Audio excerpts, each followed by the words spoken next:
is an excerpt from The Secret Garden, Chapter 13.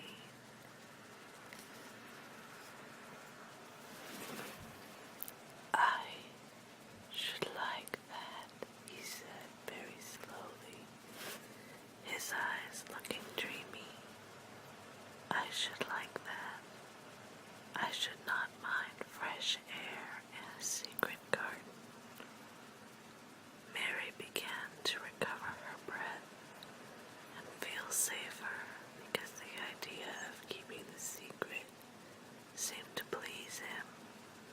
She felt almost sure that if she kept on talking and could make him see the garden in his mind as she had seen it, he would like it so much that he could not bear to think that everybody might tramp into it when they chose.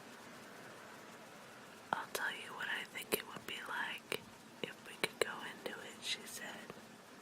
It has been shut up so long, things have grown into a tangle perhaps.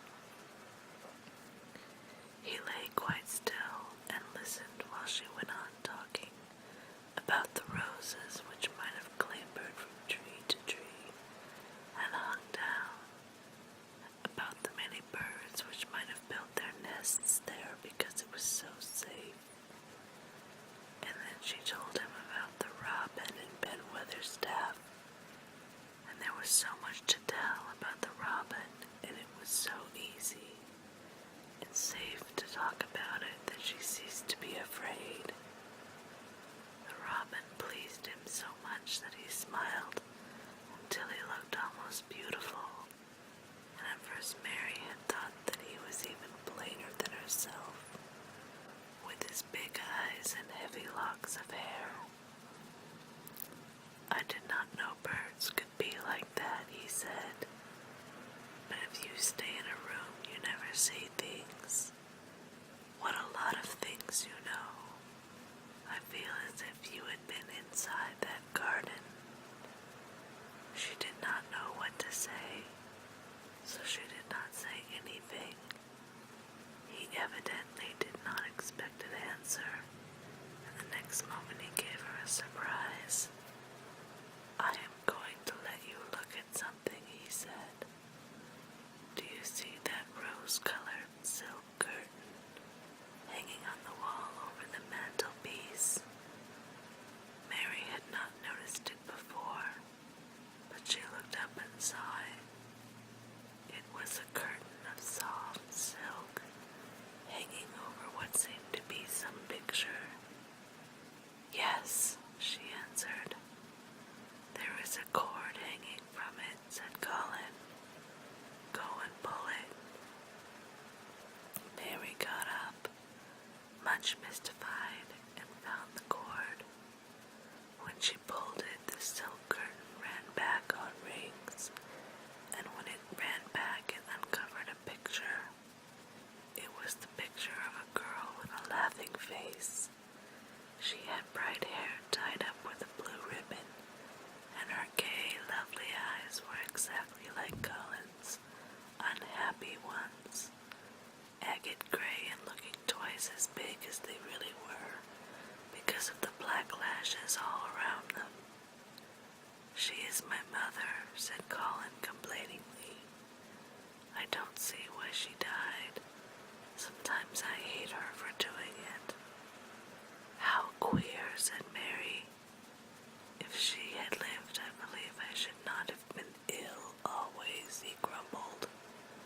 I dare say I should have lived too, and my father would not have hated to look at me. I dare say I should have had a strong back. Draw the curtain again. Mary did as she was told and returned to her footstool. She is much prettier than you, she said, but her eyes are just like yours. At least they are the same shape and color. Why is the curtain drawn over her? He moved uncomfortably. I made them do it, he said. Sometimes I don't like to see her looking at me. She smiles too much when I am ill and miserable. Besides, she is mine, and I don't want everyone to see her. There were a few moments of silence, and then Mary spoke. What would Miss Medlock do if she found out that I had been here? She inquired. She would do as I told her to do, he answered, and I should tell her that I wanted you to come here and talk to me every day. I am glad you came. So am I, said Mary. I will come as often as I can, but she hesitated. I shall have to look every day for the garden door. Yes, you must, said Colin, and you can tell me about it afterward. He lay thinking a few minutes, as he had done before, and then he spoke again. I think you shall be a secret too, he said. I will not tell them until they find out. I can always send the nurse out of the room and say that I want to be by myself.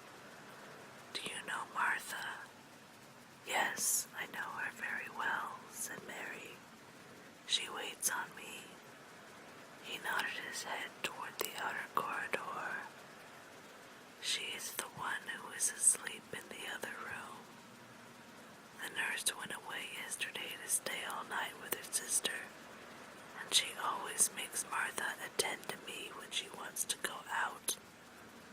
Martha shall tell you when to come here. Then Mary understood Martha's troubled look when she had asked questions about the crying. Martha knew about you all the time, she said. Yes, she often attends to me. The nurse likes to get away from me, and then Martha comes. I have been here a long time, said Mary. Shall I go away now? Your eyes look sleepy.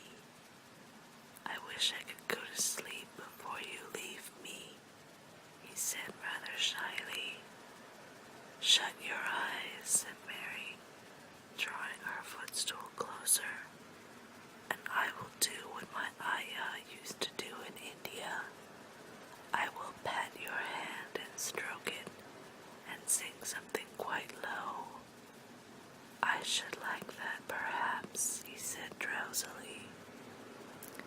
Somehow she was sorry for him, and did not want him to lie awake, so she leaned against the bed and began to stroke and pat his hand, and sing a very low little chanting song in Hindustani.